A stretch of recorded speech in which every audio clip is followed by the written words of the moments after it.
మొన్న మనం డిస్కస్ చేసిన జనరల్ దాంట్లో నేను టచ్ చేశాను, కానీ ఎక్స్ప్లెయిన్ చేయడము అంటే డిఫరెంట్ చాలా పాయింట్స్ డిస్కస్ చేశాం కదా, నక్షత్రాలు కంపాటబిలిటీలు. వీటిల్లో ఒకటి నేను మర్చిపోయాను మీకు చెప్పడము, అది తల్లిదండ్రుల నక్షత్రాలు. అంటే తల్లిదండ్రులకి పిల్లల నక్షత్రాలు కంపాటబుల్గా ఉండాలా. సో విపత్తారో నైదనతారో ఇంకోటో అయితే ప్రమాదాలు జరిగిపోతాయా అనేది. ఏం ప్రమాదాలు జరగవు. ఫస్ట్ థింగ్, నక్షత్రాలు కంపాటబిలిటీ చూడాల్సినది రక్త సంబంధం లేని వాళ్ళకి. అంటే ఇప్పుడు దాన్ని పెళ్ళికే ఎందుకు చూస్తారు, ఎందుకంటే మనకి పెళ్ళికి చూడడం అనేది సంప్రదాయం. జన్మ నక్షత్రమో నామ నక్షత్రముతోటో కంపాటబిలిటీ చూసి చేసుకుంటాం. ఎందుకంటే కొత్తగా జీవితంలోకి వచ్చేవాళ్ళు సఖ్యతతో ఉండాలి. కంపాటబిలిటీ ఎందుకు చూస్తాం మనము, మానసిక పరమైన అంగీకారము, మెంటల్ కంపాటబిలిటీ ఉండాలి ఒకళ్ళతో ఒకళ్ళు అని మనం నక్షత్రాలకి చూస్తాము. అయితే రక్త సంబంధీకులకి నక్షత్ర కంపాటబిలిటీ అసలు చూడకూడదు. ఎందుకంటే ఇప్పుడు మన బ్లడ్ నుంచే పుడతారు కదా పిల్లలు. సో కాబట్టి తల్లిదండ్రుల నక్షత్రాలకి పిల్లల నక్షత్రాలు కంపాటబుల్ అవ్వక్కర్లేదు అసలు. ఎందుకంటే ఎప్పుడైతే ఈ రిలేషన్ అనేది ఉందో అక్కడ వాళ్ళ నక్షత్రం అసలు కలవాల్సిన అవసరం కూడా లేదనమాట. మీకు ఇంకా చెప్పాలంటే మనకి ఒక 1-2 జనరేషన్స్ బిఫోరు బావామర్దళ్ళకి కానీ మేనరికల్లో మేనగోడలు మావయ్య ఈ రిలేషన్స్లో కూడా చూసేవాళ్ళు కాదు. ఎందుకంటే అది సెకండరీ బ్లడ్ రిలేషన్. అంటే యూజువల్గా బావమరదళ్ళు అంటే అన్నదమ్ములకి ఏంటి అన్నా చెల్లెళ్ళకి సంబంధించిన పిల్లలు చేసుకునే ఉంటాయి. సో మేనరికల్లో కూడా అంతే కదా దగ్గర. సో కాబట్టి అసలు బ్లడ్ రిలేషన్ ఉన్నప్పుడు కంపాటబిలిటీ అనేది చూడరు అసలు. అందుకే మన వాళ్ళు పెళ్ళికి మాత్రమే, ఎందుకంటే డిఫరెంట్ వ్యక్తులు డిఫరెంట్ కల్చర్స్లో పెరిగిన వాళ్ళు పెళ్లి చేసుకుంటారు కాబట్టి వీళ్ళిద్దరూ కలిసి ఒక లైఫ్ టైం ముందుకు వెళ్ళగలరా అన్న ఉద్దేశంతో. ఎందుకంటే నేను ఈ మధ్యకాలంలో చూస్తున్నప్పుడు పుట్టే పిల్లలవి అంటే ఫర్ ఎగ్జాంపుల్ సి సెక్షన్లో మనము పెడుతూ ఉంటాం కదా, ఈ ముహూర్తంలో చేసుకోండి, ఈ నక్షత్రంలో చేసుకోండి. యూజువల్గా ఏం చేస్తామంటే తల్లిదండ్రుల నక్షత్రాలు కలవకుండా పెడతాం.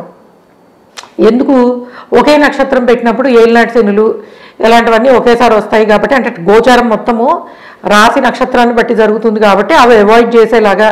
ఇంట్లో అందరికీ ఏలినాటి శని, ఇంట్లో అందరికీ అర్ధాష్టమం, ఇంట్లో అందరికీ అష్టమ శని ఇలాంటివి రాకూడదు కదా. అందుకని ఏంటంటే తల్లిదండ్రుల జన్మ నక్షత్రాలు కలిసేలా పెట్టాం. ఎస్పెషల్లీ శుక్ర నక్షత్రాలు కలిసేలాగా అసలు పెట్టాం.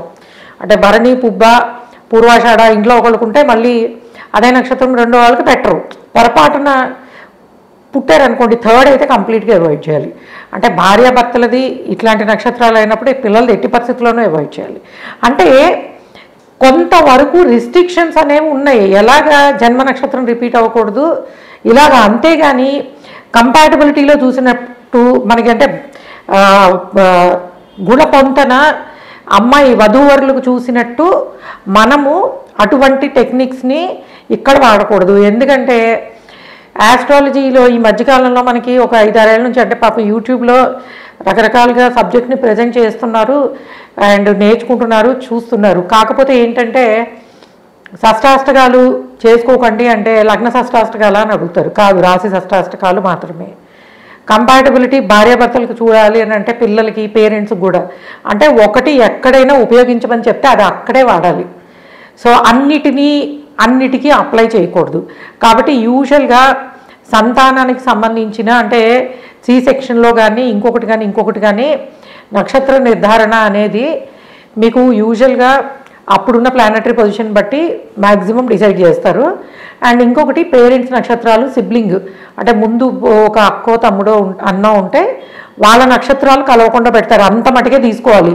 అంతేగాని తల్లిదండ్రులకు సంపత్తార పరమమిత్రతార ఇంకొకటి అయ్యేలా పెట్టాల్సిన అవసరం లేదు, పెట్టినా ఉపయోగం లేదు. ఎందుకంటే పుట్టిన పిల్లల జాతకంలో తల్లి తండ్రి స్థానాలు ఎలా ఉన్నాయో వాళ్ళ రిలేషన్ దాన్ని బట్టి ఉంటుంది, నక్షత్రాన్ని బట్టి ఉండదు. ఎందుకంటే పేరెంట్స్కి పిల్లలకి అంగీకారము మెంటల్ దాంతో మానసికంగా వచ్చే దానివల్ల రాదు. యూజువల్గానే రక్త సంబంధం వల్ల యాక్సెప్టెన్స్ అనేది ఎప్పుడు పేరెంట్స్కి ఎక్కువ ఉంటుంది.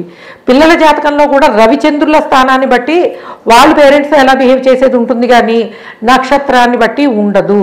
కాబట్టి నక్షత్ర కంపాటబిలిటీ అనేది ఓన్లీ పెళ్ళిలోనే చూస్తారు. పిల్లలు పుట్టడానికి దానికి చూడకూడదు. ఎందుకంటే దానివల్ల నెగిటివ్ ఫలితాలు తప్పించి పాజిటివ్గా ఏమాత్రం ఉండదు. రవిచంద్రుల స్థానాలు బాలేక మీరు పరమమిత్రతార సంపత్తార నక్షత్రాలు పెట్టేసుకున్నాం మేము మాకు కలిసి వస్తుంది అనుకుంటే మీరు 100% రాంగ్ చేసినట్టు అవుతుంది. కాబట్టి సొంతంగా చూసుకునేవాళ్ళు అసలు ఆస్ట్రాలజీ గురుముఖంగా నేర్చుకోకుండా చూడకూడదు. మా అంతటి మేము చూసేసుకుంటా ఉన్నప్పుడు ఇగో ఇట్లాంటివి అట్లీస్ట్ ఫాలో అవ్వండి. ఎందుకంటే మీరు ఎంతో కొంత తెలిసి తప్పు చేయకూడదు. తెలియక తప్పు చేయడం వేరు, కొన్ని విషయాలు తెలుసుకుని కొన్ని తెలుసుకోకుండా సగం knowledge, half knowledge is dangerous. So కాబట్టి ఎప్పుడు కూడా ఈ హాఫ్ నాలెడ్జ్ ఇట్లాంటి పనులు చేయొద్దు. కొంచెము కావాలంటే నేర్చుకోండి. ఫస్ట్ ఆస్ట్రాలజీ నేర్చుకోవడానికి there are so many ways. మన ఛానల్లో వీడియోస్ అన్ని ప్లేలిస్ట్ ప్రకారం చూసుకున్నా చేయొచ్చు. లేదండి నేను ఈ 1600 వీడియోల్లో నేను ఎక్కడ చూడగలనంటే యూ హ్యావ్ 50 క్లాస్ వీడియోస్ మనకి అకాడమీలో రెడీగా ఉన్నాయి. నేర్చుకోండి, బేసిక్గా నేర్చుకోండి. ఎందుకంటే మీ లైఫ్లో చాలా విషయాలకి ఆస్ట్రాలజీ అనేది ఒక GPS లాగా ఉపయోగపడుతుంది. Okay guys, thanks for listening and please subscribe our channel MS Astrology. By.